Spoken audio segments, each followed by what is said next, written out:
há um equilíbrio grande nesse jogo. Mas no Bavi, como disse aqui o Caio fora do ar, Edu, eu vou só dizer uma frase que ele usou: puro suco de clássico, porque foi emoção até o final. Quem deu a piscadinha no jogo perdeu foi um gol naquele grande clássico no Barradão, hein, Edu? Não, sem dúvida, né, foi um jogo muito eletrizante, né, principalmente o segundo tempo.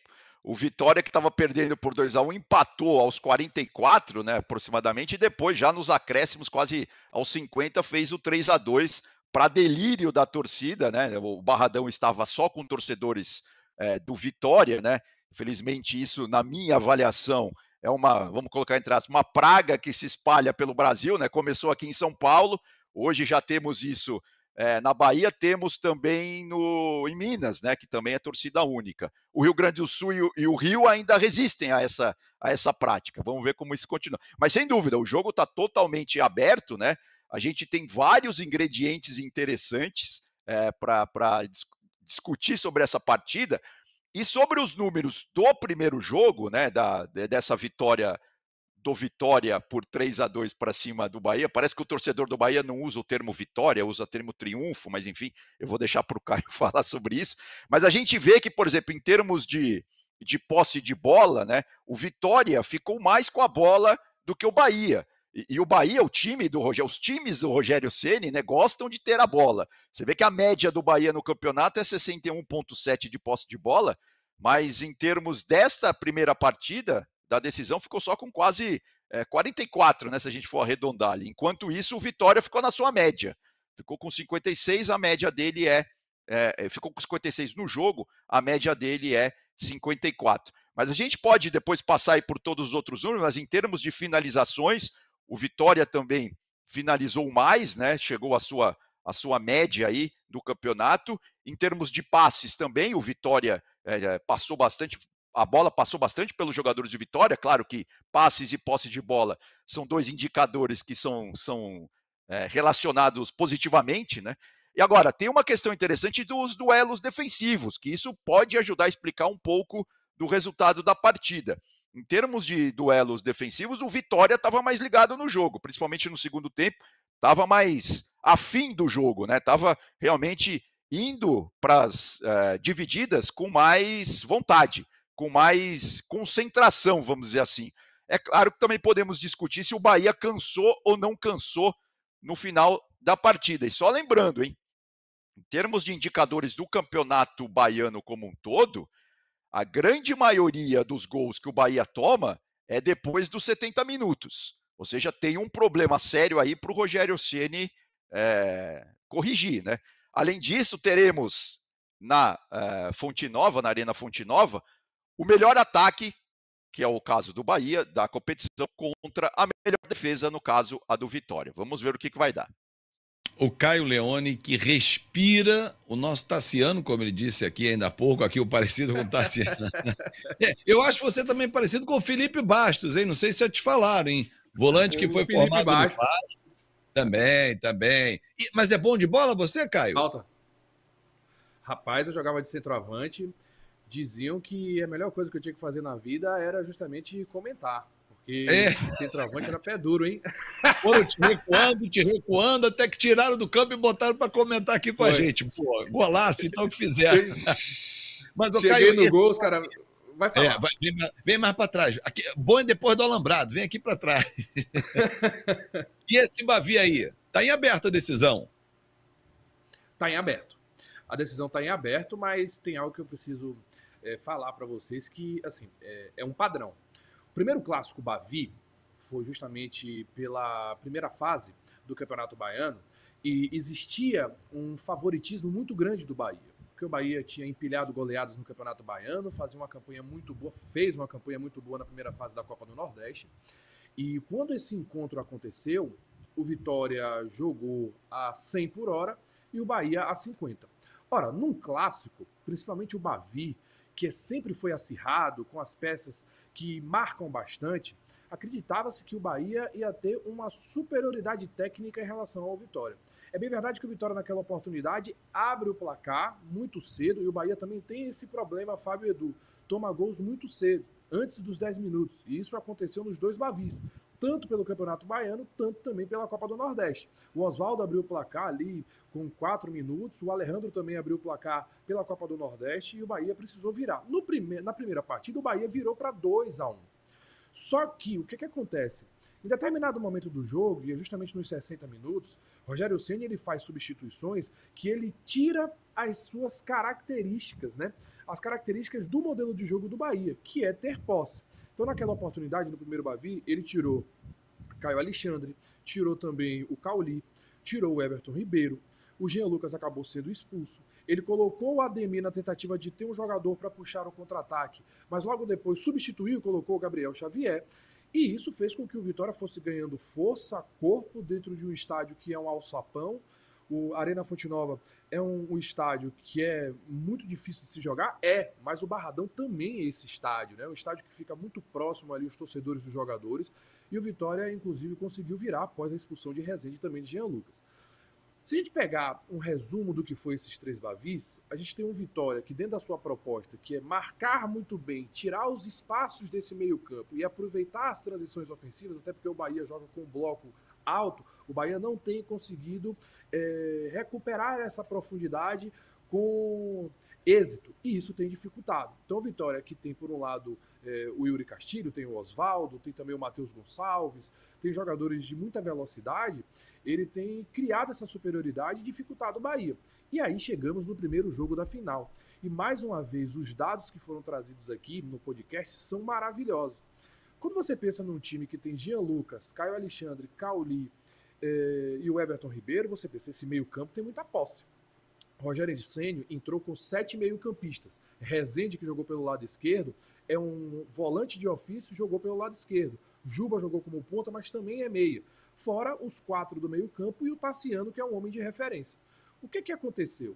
O Bahia, em determinado momento, perdeu o jogo quando não conseguiu ter cadência, posse de bola, não conseguiu pisar na bola, deixar o adversário se cansar. Foi completamente o oposto. E o que aconteceu? No momento em que ele tirou o Caio Alexandre, tirou também o Tassiano, ficou com 3 volantes, né? Ficou com o Iago, ficou com o Rezende, e na oportunidade também ele, na linha de 5, teve o Vitor Cuesta, o Canu, o David Duarte. Pelo lado esquerdo ele colocou o Caio Roque, que é um jogador muito novo, que estava um tempo de inatividade muito importante ali, estava se recuperando e não tinha entrado em jogos com esse nível psicológico tão exigido. Ele acabou fazendo com que o Vitória criasse mais força dentro do jogo, tivesse muito mais oportunidades claras de gol. O Matheus Gonçalves entrou, já tinha diminuído a fatura para 2-1.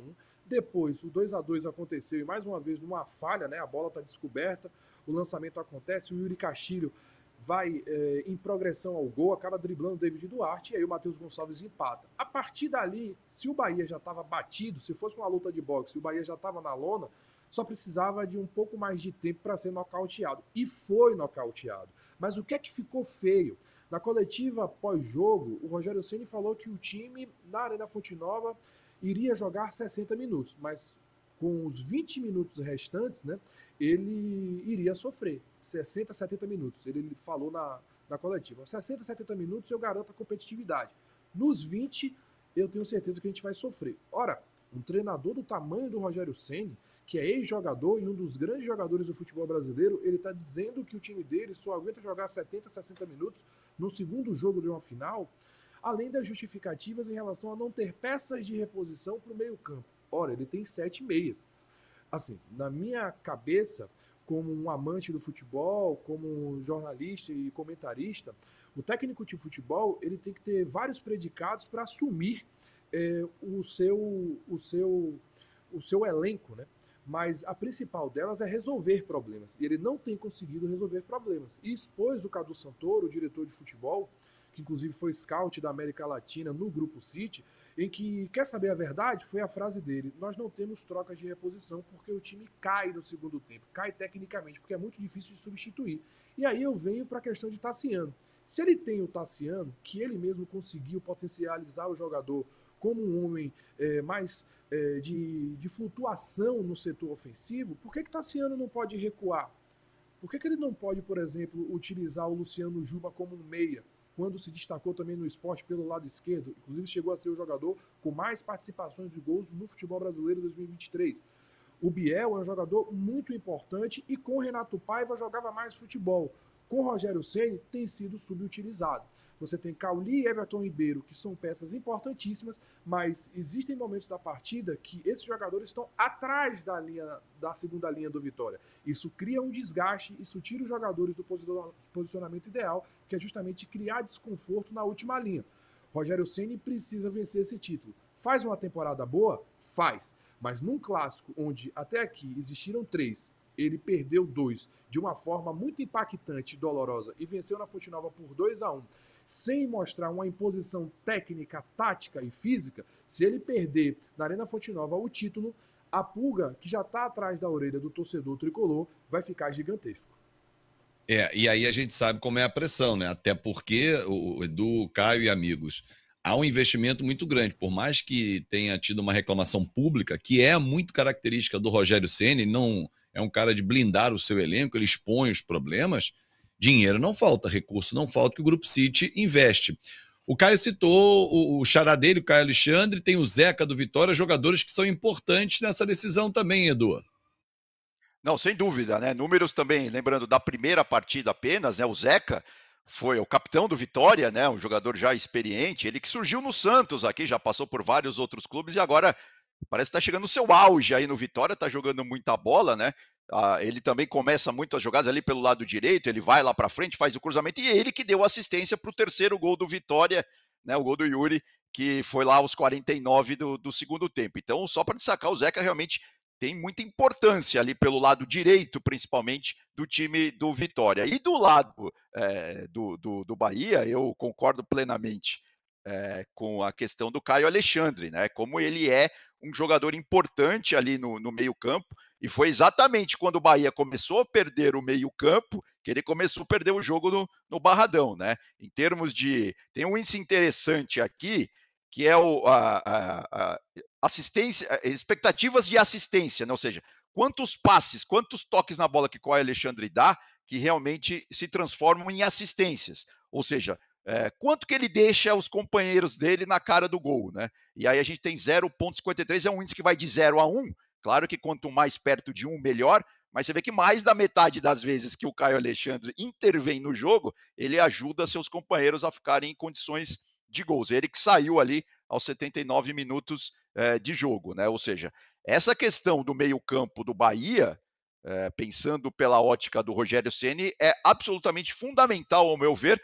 E do lado do Vitória, realmente, esse embate defensivo da equipe do Vitória que vai ser fundamental, lembrando mais uma vez que é a melhor defesa da competição.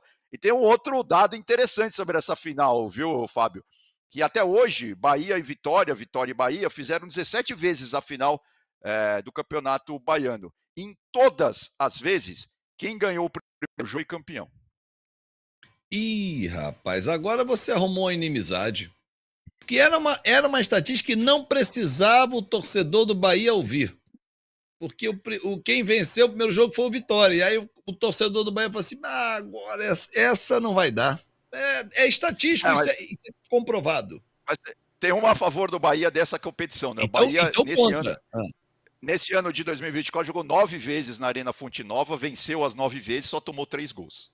Pronto, então tá aí. Então vai ser um grande jogo com muitos gols e você vai acompanhar com o Matheus Damasceno aqui, contando tudo desse Bavi, que será fantástico, com os dois times também de volta à Série A do Campeonato Brasileiro, que já começa no próximo dia 13.